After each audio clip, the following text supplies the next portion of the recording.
ईश्वर लेगा तुमसे बदला एक रोज। यदा यदा ही धर्मस्य ग्लानिर्भवति भारत अभ्युत्थानम धर्मस्य तदात्मानं सृजाम्यहम्। ईश्वर आएगा। रावण आया था तो राम को भेजा, अंधकासुर आया था तो दुर्गे माता को भेजा, दुर्गम राक्षस आया था तो भगवती मां को भेजा था। और तुम जैसे जालिम अगर फसादी बनकर फसाद मचाते हो तो कल की अवतार के ये आशिक पैदा होंगे। कभी न कभी ईश्वर भेजेगा किसी को और तुम्हारे एक एक जुर्म का, तुम्हारे एक एक पाप का तुमको हिसाब देना पड़ेगा परमात्मा के पास। ये मैं नहीं कह रहा हूं, ये श्रीमद् भगवत गीता कह रहा है। यदा यदा ही धर्मस्य ग्लानिर्भवति भारत अभ्युत्थानम धर्मस्य तदात्मानं सृजाम्यहम्। जब जब अच्छाई को कोई मारता है तो उस अच्छाई के मारने वाले राक्षस का वध किया जाता है। रुद्रवो गिरीवा श्रैत पिशाच अव ब्रह्मा दुविशो जही तुवम तूर्य तरुषतः। जो आदमी राक्षस होता उसकी गर्दन मार दो, ये ईश्वर भी कहता है। लेकिन हम चूंकि कानून हाथ में नहीं लेना चाहते, हम सब्र करते हैं। हम यही कहते हैं कि खुदा के वास्ते जुल्म सितम नहीं होना चाहिए हमारे इस मुल्क हिंदुस्तान के अंदर। कि मुसलमानों, आज भी अगर आपका ईमान मजबूत हो, आपका अकीदा मजबूत हो, तो अल्लाह की मदद डायरेक्ट आती है। हजरत इब्राहिम अलैहिस्सलाम की मदद अल्लाह ने डायरेक्ट की थी ना।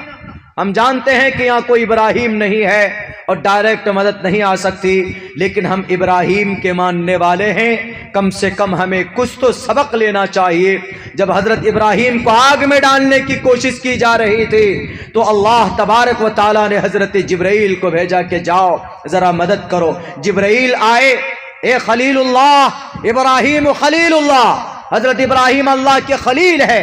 ए इब्राहिम, आप इशारा तो कर दीजिए, ये जो 3 महीने से नमरूद ने आग जलाई है ना आपको जलाने के लिए, ये जो आज उत्तर प्रदेश में बुलडोजर खड़ा किया गया है ना गरीबों और मजलूम मुसलमानों के घरों को तोड़ने के लिए, लाल बुझक करने, तो रब कहता है फरिश्ते से जाओ दिखाओ ताकत जिब्राइल, तुझसे बड़ी ताकत इनके बुलडोजर में नहीं है, तुझसे बड़ी ताकत नमरूद की आग में नहीं है। जाओ तुम जरा मुकाबला करो।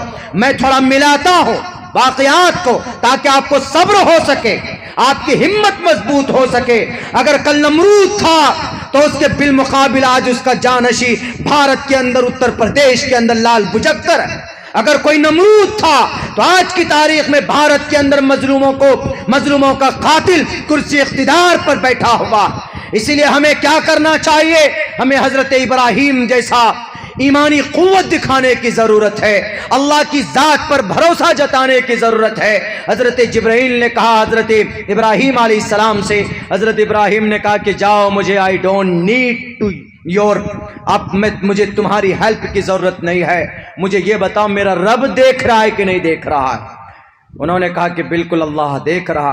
कहा मुझे अल्लाह काफी, हस्बुनल्लाह व निअमल वकील। जाओ, मुझे मेरा अल्लाह काफी, जिब्राइल तुम्हारी जरूरत नहीं है।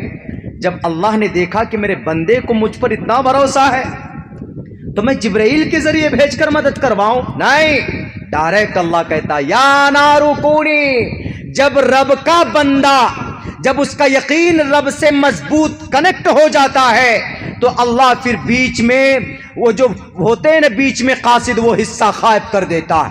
फिर डायरेक्ट आता है अल्लाह कि जब तुम उससे मदद कर मांग रहा है, जब तुम उससे मोहब्बत कर रहा है, मन कान लिल्लाहि कान अल्लाहु लहू, जो अल्लाह का होता है अल्लाह उसका हो जाता है। हजरत जिब्राइल अमीन को एक तरफ, तमाम फरिश्ते एक तरफ, ताज्जुब में है क्या होगा? हजरत इब्राहिम तो आग में जलकर राख हो जाएंगे। लेकिन जब ये जुमला सुना हजरत इब्राहिम का अल्लाह ने कि जाओ, मेरा रब मुझे देख रहा है, मुझे किसी की मदद की जरूरत नहीं है, मेरा अल्लाह मुझे काफी है। यानी इतना यकीन अगर था तो अल्लाह तबारक व ताला ने कहा कि लोगो, ए फरिश्तों, हटो, मुझे मेरे महबूब की मदद करने दो, मुझे मेरे खलील की मदद करने दो। और डायरेक्ट आग को ऑर्डर होता, डायरेक्ट अल्लाह की तरफ से, या नारू कूनी, ए आग ठंडी हो जा। इसी सिफत को कहते हैं अल्लाहु अकबर। अल्लाह से बड़ा कोई नहीं है, अल्लाह सबसे बड़ा है, अल्लाह को किसी की जरूरत नहीं है। अगर आज ये फिरौन के चेले हैं तो अल्लाह आज भी मौजूद है। अगर ये आज नमरूद के दोस्त हैं तो अल्लाह आज भी मौजूद है। इसीलिए मेरे दोस्तों मुसलमानों, ईमान को मजबूत करने की जरूरत है। आज हमारा ईमान मजबूत नहीं है, नबी से मोहब्बत नहीं है, बिल्कुल नहीं। एक सुन्नत पर कोई अमल कर ले, आज दिखा दे मुझे कि हाँ भाई हम हाथ धोने वाली सुन्नत पर अमल कर रहे हैं, अल्लाह के नबी की सुन्नत है, बहुत कम मिलता। 100 नौजवानों को ढूंढिए, उनसे कहिए कि ज़रा 2-3 सुन्नत सुनाइए, तो अगर नबी से मोहब्बत है वो ये कहेंगे कि मौलाना याद नहीं है, अता पता नहीं, यही कहेंगे आपके सामने। लेकिन नहीं दोस्तों, नबी से मोहब्बत होगी तो अल्लाह की नुसरत और मदद आएगी, क्योंकि नबी से मोहब्बत करने की वजह से आपका ईमान मजबूत होगा। एक सहाबी थे, मोहब्बत, अभी एक मंत्र पढ़ा था ना, नराशन सम महाप्रिय मसीह के पूरी दुनिया में सबसे ज्यादा चाहने वाला अगर किसी को मैसर हुआ है, किसी ज़ात को चाहने वाली लोग मिले हैं तो मोहम्मद की ज़ात है। नराशन स महाप्रिय मसीह के सबसे ज़्यादा मोहब्बत करने वाले मोहम्मद अलैहिस्सलाम को मिले सहाबी। जंगे उहद का मौका है, तीर आ रहा है, एक सहाबी ने फौरन जाकर आप अलैहिस्सलातु वस्सलाम को गले से लगाया, चिमट गए, पीछे तीर लगता है, 1 नहीं 2 3 4 5 6 7 8 9 10 90 तीर लगे।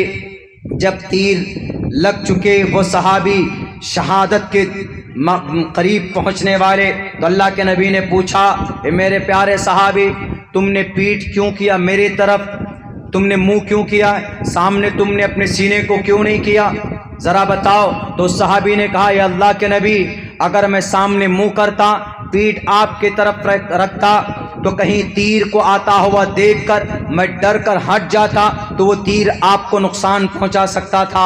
इसलिए मेरे दिल को ये गवारा नहीं कि मेरी मौजूदगी में मैं जिंदा रहूं और आपको तीर लग जाए, इसीलिए मैंने आपके तरफ अपना सीना किया और पीछे पुश्त कर दी, जितनी भी तीर लगना हो, जितने भी तफंग लगना हो लग जाए। ये अबू दुजाना बर्दाश्त करने के लिए तैयार है, लेकिन नबी की जात को जरा बराबर तकलीफ पहुंचे ये अबू दुजाना को बिल्कुल बर्दाश्त नहीं है। ऐसी मोहब्बत करने वाली हस्ती नबी पाक अलैहिस्सलातु वस्सलाम को मिली है। दुनिया के अंदर ऐसी जात मोहम्मद की है, दिखाओ दुनिया वालों, मोहम्मद अलैहिस्सलाम के तरह अगर किसी को प्यार और मोहब्बत किया गया है, दुनिया के अंदर तारीख की किसी किताब में नहीं दिखा सकते। यहां तक कि औरतें भी, 80 साल की बूढ़ी औरत नबी पाक अलैहिस्सलाम के नाम पर कुर्बान होती है और आपके कदम पर सर रखती है और जान चली जाती है।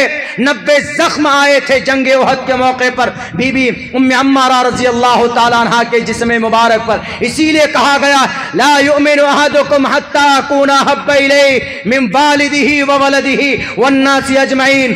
अगर अपनी औलाद से, अपनी जान से, तमाम लोगों से ज्यादा मोहब्बत अगर मोहम्मद की ना हो, यू आर नॉट कंप्लीट मुस्लिम, तो तुम सच्चे मुसलमान नहीं हो। अल्लाह के नबी की हदीस। और ये तो मोहम्मद के मोहब्बत की सिफात तो पूरी दुनिया के ग्रंथों के अंदर मौजूद है। नराशन समवाजिनम वाजत्री शैदीरम पूषणम सन्मेरी मेरतम न दुर्गा दवसवा सुदान वो विश्व सम्मात्रो अहंसो निष्पिपर्ता। पूरी दुनिया के लोगों को गुनाहों से निकालेंगे। Narashans will free the people from sins. Narashans Mohammed लोगों को गुनाहों से निकालेंगे। विल फ्री द पीपल का लफ्ज इस्तेमाल किया इंसाइक्लोपीडिया ब्रिटानिका ने। फ्री द पीपल, लोगों को गुनाहों से निकालेंगे। आप अलैहिस्सलाम ने लोगों को गुनाहों से निकाला कि नहीं निकाला? मुसलमानों, नौजवानों, आपको पता होना चाहिए आपके नबी की तारीख, आपके नबी के उन्होंने क्या क्या काम आप अलैहिस्सलाम ने किए अपने जमाने में। आज मीडिया वाले उछल उछल कर नबी को बदनाम करने के मैसेजेस को फैलाते, तो आप अपने सोशल मीडिया को नबी की पवित्रता और उनकी सदाकत को बयान करने के लिए लोगों के बीच में लाओ और ये मैसेज लिखो कि शराब हराम है, चूंकि शराब से सोसाइटी का नुकसान होता है। शराब पीकर लोग बेटियों की इज्जत और उनका रेप करते हैं। डॉक्टर अहाना की इज्जत लूटी गई। डॉक्टर अहाना कलकत्ता में जो प्रोटेस्ट हुआ, उसकी मेन जो बुनियादी वजह है वो शराब पीकर वो बॉक्सर, वो जालिम उस दिन 5 बोतल शराब पीता। डॉक्टर अहाना आरजेकर मेडिकल कॉलेज में, और उस रात को अकेली थी और वो जाकर उस कैबिन में उस कॉन्फ्रेंस हॉल में उस बेटी की इज्जत लूटता, उसकी गर्दन तोड़ देता, उसके हाथ तोड़ देता, उसकी रीढ़ की हड्डी तोड़ता और उसको मौत के घाट उतार देता। पता है, शराब 5 बोतल पी थी उसने उस दिन, 3 दिन पहले से शराब पी रहा था। बताओ दुनिया के लोगों, कोई तरीका है इस रेप को रोकने का? बिल्कुल तरीका है, नबी पाक अलैहिस्सलाम की जिंदगी में है वो तरीका। आप अलैहिस्सलाम ने फरमाया, ए लोगों, शराब मत पियो, वला तशरिबिल खमर फइन्नहा मिफ्ताहु कुल्ली शर्रिन। सहाबाए किराम के जमाने में जब शराब जायज और हराम नहीं करार दी गई तो सहाबाए किराम शराब पीते थे। हजरत अनस, हजरत अबू तलहा के घर पे बैठे, शराब हाथ में है, आवाज आती है कि अला इन्नल खमर कद हुर्रिमत, क्या आज से शराब हराम कर दी गई है। सहाबा देखिए नबी की बात पर कैसे अमल करते। आज हम सीरत पर जलसा तो करते, लेकिन नबी से मोहब्बत पैदा हो जाए इस नीयत को लेकर हम यहां से यहां तक नहीं आते कि जो भी बात कुरान और सुन्नत के ताल्लुक से बताई जाएंगी उस पर अमल करने की पूरी कोशिश करूंगा। आप अलैहिस्सलाम ने आवाज लगाई कि शराब हराम। हजरत अबू तलहा ने कहा हजरत अनस से, अनस जरा सुनो तो आवाज क्या है। हजरत अनस ने कहा कि हजरत अबू तलहा, शराब आज से हराम करार दी गई। कहा अच्छा, जो गिलास में जो शराब थी, जो गिलास शराब का गिलास हाथ में था, फौरन उसी वक्त फेंकता है और मटके को उठा कर बाहर फेंकता है। ऐसा लग रहा था कि जैसे मदीने की गलियों के अंदर में बारिश हो रही हो शराब की। यानी नबी से मोहब्बत ऐसी हो कि हाथ में जाम है, हाथ में शराब है। हम और आप होते तो 2 मिनट के लिए कह सकते थे जरा इसको खत्म कर लें, उसके बाद फिर तो कभी नहीं पिएंगे। नमाज पढ़ने के लिए कहे नमाज पढ़ो मौलाना, जरा जोर हो जाए, ये आज जाने दीजिए, हम कल से नमाज पढ़ेंगे। इसको सच्चे मुसलमान की अलामत नहीं है। सच्चा आशिक रसूल इसको नहीं बोलते। आशिक रसूल, मुहिब्ब रसूल वही है जो नबी की बात पहुँचे फ़ौरन उस पर अमल करने पर आए, तभी उनको वो मकाम व दर्जा दिया जाता है जिसको आशिक रसूल कहा जाता है, मुहिब्ब रसूल कहा जाता है। अगर नबी पाक अलैहिस्सलाम की बातों पर अमल हो जाए तो आज भी भारत के अंदर से जो 1 मिनट में 45 रेप होता है ना, ये ख़त्म हो जाए। इनमें से 70% रेप ऐसा है जो शराब पीने की वजह से होता है, शराब पीने की वजह से। और शराब के ऊपर पाबंदी अल्लाह के नबी ने लगवाई, कुरान के अंदर में इसकी मुखालफत की गई, इसकी वईद को बयान किया गया, शराब मत पियो। वही डॉक्टर अहाना बताइए कितनी अब यंग डॉक्टर अपने उस आरजिकर मेडिकल के 36 घंटे से ड्यूटी कर रही थी, वो इतनी मेहनती डॉक्टर अहाना, लेकिन उस जालिम ने वही का रक्षक भक्षक बन करके उस बेटी का अपमान करता, उसकी इज्जत लूटता। क्या मतलब रह गया यत्र नार्यस्तु पूजन्ते रमन्ते तत्र देवता का, कि समाज की बेटी को सम्मान दो तभी वहां पर ईश्वर आएगा।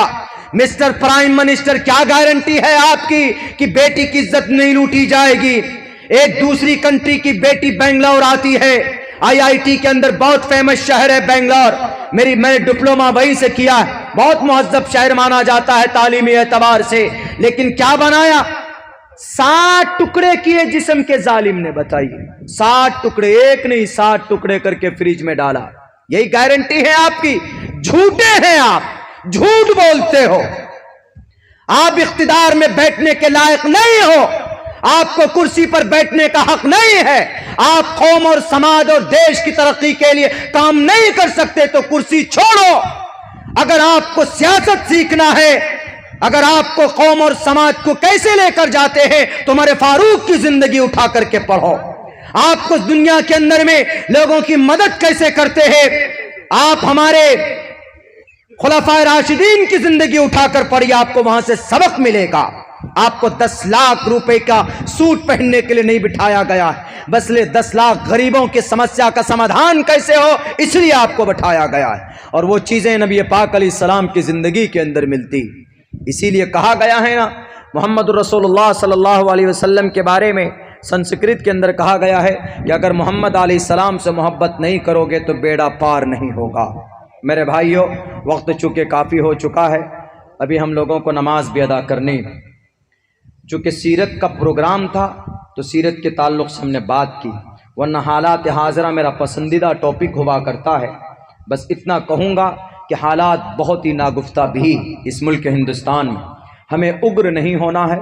कोई आदमी कोई भी भाषण दे, जैसे अररिया के अंदर में भी एक भाषण दिया गया, वहाँ का मेंबर ऑफ पार्लियामेंट, बिल्कुल जिहालत से भरा हुआ भाषण था, बिल्कुल जुल्म सितम का बाजार गर्म करने वाला भाषण था। हमारा ये कोसी, हमारा ये सीमांचल अल्हम्दुलिल्लाह पुरअमन इलाका, हिंदू मुसलमान मिलकर रहते, एक दूसरे का सम्मान करते, एक दूसरे का एहतराम करते, एक दूसरे की परेशानी में लोग शरीक होते, और इसको आग के अंदर झोंकना चाहते एक संवैधानिक पद पर बैठकर। अल्लाह के नबी ने यह फरमाया कि भाई आप की जात से किसी को तकलीफ न पहुंचे। सच्चा मुसलमान भाई अल मुस्लिम मन सलिम अल मुस्लिमून मिन लिसानिही व यदी है तो मुसलमानों के लिए, लेकिन बाद मुफस्सिरीन ने इस हदीस की ये तफसीर की है कि अल्लाह के नबी अलैहिस्सलाम का मंशा ये था कि मुसलमान सच्चा वो है कि उसके हाथ से, जुबान से, पैर से किसी इंसान को तकलीफ न पहुंचे। और आप माइक लेकर बोलते, यहाँ रहना है तो ये बनो, वहां रहना है तो ये बनो। अंग्रेज के सामने डायमंड हार्बर पर कौन था तोप लेकर? डायमंड हार्बर, जिसको आज हावड़ा कहा जाता, इसका पुराना नाम डायमंड हार्बर है, आज हावड़ा में बदल दिया गया। डायमंड हार्बर पर अंग्रेज की ऑफिस को तोड़ने वाला कौन? 1755 की तारीख नहीं मालूम होगा एमपी साहब आपको। डायमंड हार्बर में तोप लेकर पहुंचने वाला मर्द मुजाहिद का नाम अली वर्दी खान था। 1757 के अंदर अंग्रेज के सामने सीना तान कर खड़ा होने वाले का नाम नवाब सिराजुद्दौला था।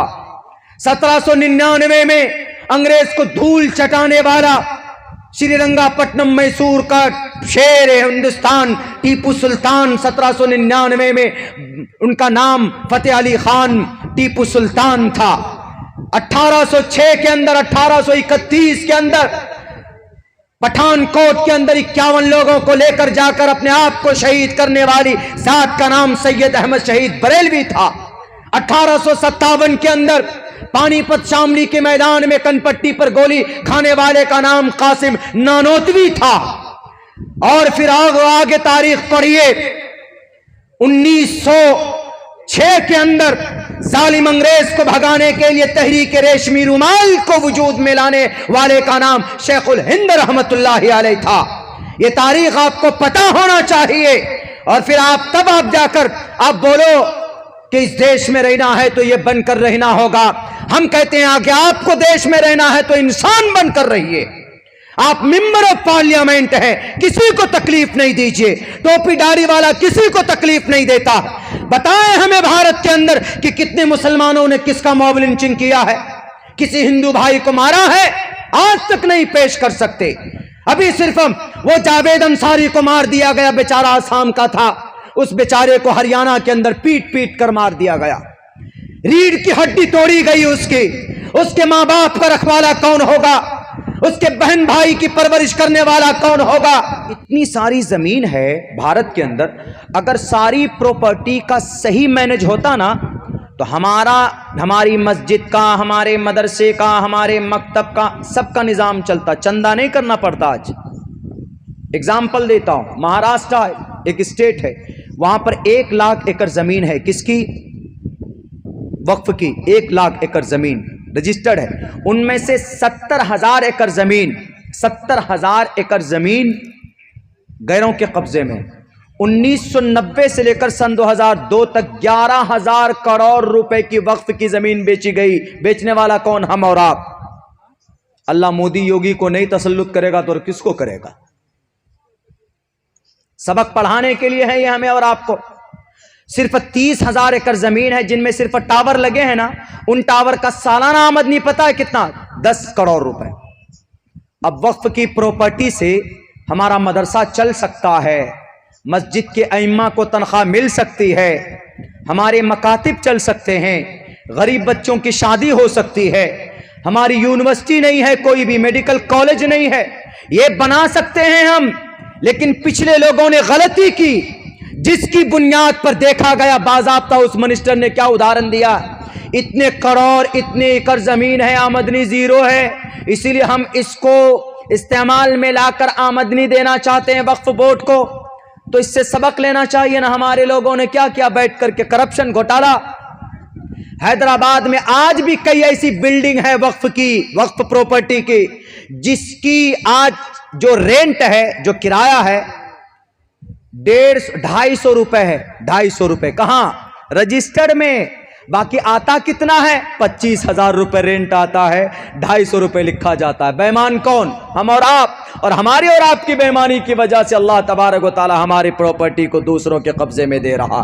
इसीलिए हमारे अंदर भी इस्लाह की जरूरत है। हम ये लड़ाई लड़ेंगे, लेकिन उसके साथ साथ हमारे अंदर इस्लाह की जरूरत है। हमारे रहबर, हमारे कायद को इस बात को भी देखना होगा, पूरे भारत के मुसलमानों को, दानिश्वरों को, उलमा को, सबको एक प्लेटफॉर्म पर आना होगा।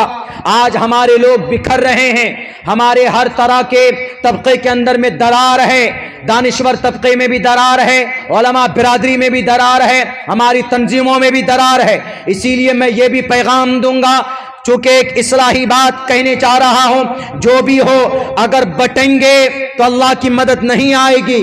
जितने भी दुनिया के अंदर मुसलमान हैं, खुसूसन भारत के अंदर जितनी भी तंजीमें, चाहे जमीयत उलमा हिंद हो, मुस्लिम पर्सनल लॉ बोर्ड हो, और अमारत शरिया हो, या जमात इस्लामी हो, जमात अहले हदीस हो, जमात बरेलवी हो, और जो भी तंजीमें हैं, जो भी मकतबे फिक्र के लोग हैं, अगर एक प्लेटफॉर्म पर खड़े होकर मुत्तहिद होकर अगर लड़ाई नहीं लड़ी आपने अपने हक हुकूक की, तो अल्लाह तबारक व तआला की तरफ से मदद बंद हो जाएगी।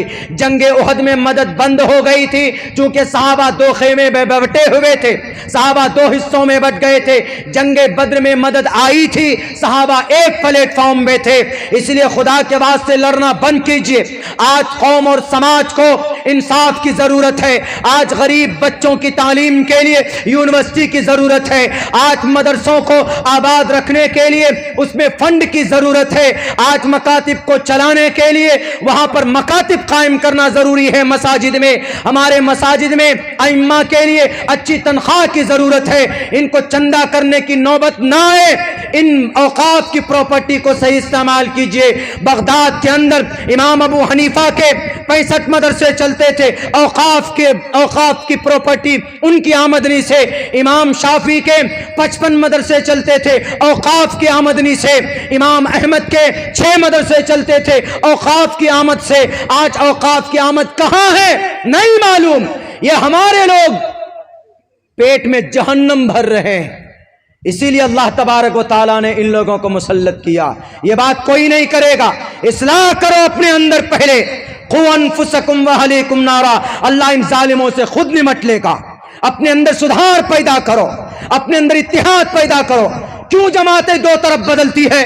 कोई भी जमात हो, क्यों तंजीमें दो प्लेटफॉर्म पर जाती है? जब तंजीम दो हिस्सों में बटेगी तो अल्लाह की मदद रुक जाती, कौम की ताकत बढ़ जाती। क्यों हमारे लोग दो हिस्सों में बंटते?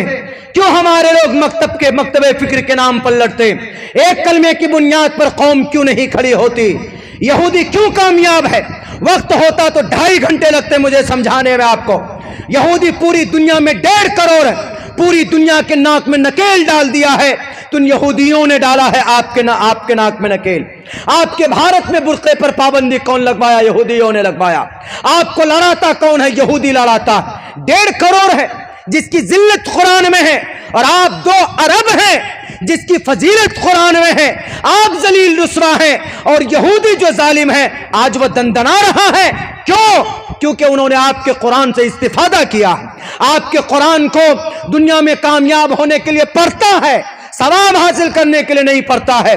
यही वजह है कि यहूदी कामयाब, और हम पिट रहे हैं, लुट रहे हैं, तब भी बटने से नहीं बाज आते। कोई किसी पर फतवा लगा रहा है, कोई किसी तंजीम का सदर बनने के लिए लड़ रहा है, कोई अध्यक्ष बनने के लिए लड़ रहा है।